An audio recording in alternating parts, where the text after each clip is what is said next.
Kumusta, mahal na mga tagasunod, tinatanggap ko kayo sa Halit or Hens at Tagbabuyak Ustan channel.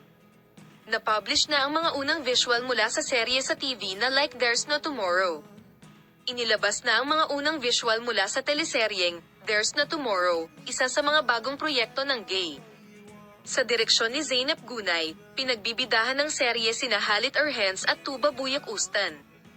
Ibinahagi ang mga unang frame mula sa set ng serye sa TV na There's No Tomorrow, na pinagbibidahan ng matagumpay na aktor na sina Halit or Hens at Tugbabuyak Ustan. Ang shooting ng serye, na ginawa ni Sanar Ayar at ginawa ng CHP Media, ay nagsimula noong 9 ng Disyembre.